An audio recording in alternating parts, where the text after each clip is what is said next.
Network size versus engagement. This is a big thing. Oh, we already talked about that.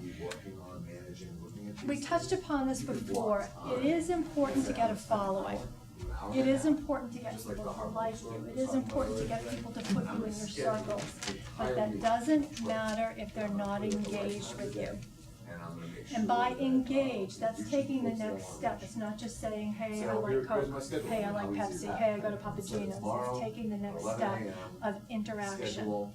On social media, interaction is far more important than the number of followers you have, the size of your network, where they're from. Interaction is everything. I mentioned before, there's a ridiculous amount of data that goes out every single day, and most of it's not read because the sheer quantity of volume, people can't read everything. They have to eat. What you want to think about in terms of a true indication of how on target your messaging is and how wide your potential audience is how much reaction or response you're getting. Different platforms are going to have a different way of measuring your engagement, okay? So if you're talking about Facebook, that means what are you getting happen in terms of comments, likes, and shares. In terms of Twitter, how many times are you being retweeted? How many times is your account being flagged? How many direct messages are you getting? That's interaction. In terms of Pinterest, is anybody on Pinterest, by the way, or do you have no idea what, okay, so you guys understand what I'm talking about. Pinterest repins, comments, shares. That's how you know that people are interacting with you on that platform. Google Plus, it's the little +1 button. We're not going to call it the like button because it's different for Google. Commenting or creating a hangout around something that you post. That's how you know people are engaging with you. The reason engagement even matters, besides the fact it's nice that people are interested in what you posted. I'll give you Facebook as an example. If I post something out there, we have this new article on the Hub, here it is. It goes out to everybody that liked the Hub's business page. If I then, from my editor account or anybody who also liked it, shares, comments, or likes that post, it also goes out to their group of friends on their newsfeeds. And remember I said at the beginning, the average user on Facebook has 130 friends. Your audience just got wider with every single comment, with every single share, with every single like. The thing that's also cool about that is someone who liked you, who's sharing that information, they're motivated. It's likely they might be a potential customer. Their friends have things in common with them. It's a pool that's also filled with potential customers. That's of more benefit to you than 300 people that just joined your Twitter account and you're not sure where they came from or why they're following you. And not to harp on the thing about other countries, but just if you can't see a clear reason why they might be a customer, engagement shows you there is a clear motivational reason that they should be considered a potential customer. Yes? How do you feel about, and I see this getting more and more popular, I find it kind of like, businesses that essentially throw up comments or photos and just say, like this, like, you know, if you like Tuesdays, like this picture. That's not a true measure of engagement. If you put the picture up and say like us and you qualify for that you get free cheeseburgers on Thursday, that's a value to their customers. Chances are, I can't prove this, it's just my opinion, but chances are if it's just like this picture or come like us, it's their employees and their employees' families and their employees' families' friends, but it's not a true motivated customer that was grabbed in, because there's no value. You know, great, I like Tuesdays, but you know, whatever, I'm not going in there tonight. You have to give them some value, and then if they act on it, that's a truly engaged customer or potential customer. Blah, blah, blah, blah. Oh, engagement is more important than network size because your potential reach is created. The thing about network size, as I mentioned, you're not really sure everybody in your network really wants to like be your customer or is interested in what you have to say. When you have engagement, and that engagement's coming from people who reacted to you, I'm pretty confident that these people are targeted and are motivated, and if they're sharing it with other people, your potential reach goes up exponentially. So if you're looking at your Facebook Insights reporting, and let's say you've got 500 people that liked your Facebook page, but you've only got, I don't know, maybe 7 that were engaged in any one week. your potential reach for your audience goes way, way down. You might have a lot of likes, but you don't really have much going on.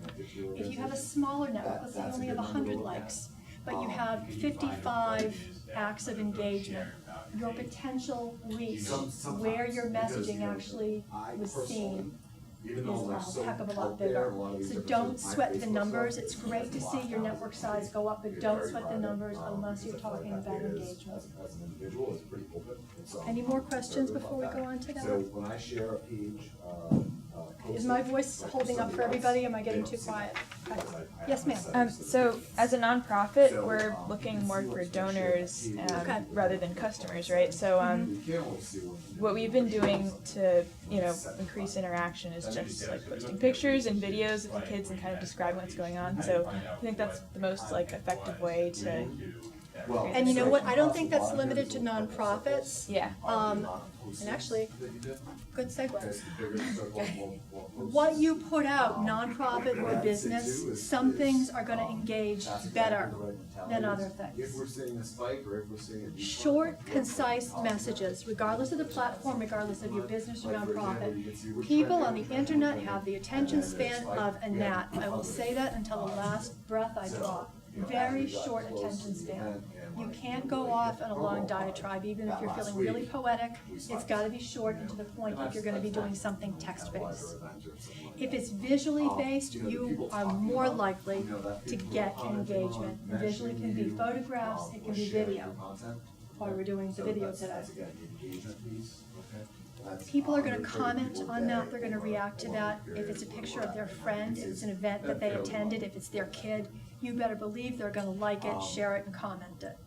And that brings them in, and they're more likely to come back to hear what else you're saying. So that what you're doing is dead on, dead on. By the way, You're basically looking at keeping things of interest to them within the amount of time they're willing to invest for you. What that comes down to.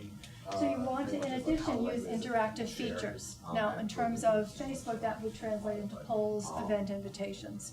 You don't want to put a long post of, we're doing this, and here's the time, and here's what's going to be, and here's what tickets are. It may be on Twitter, you're just saying before an event, this is coming up, here's the date, and you link to the ticket sales page.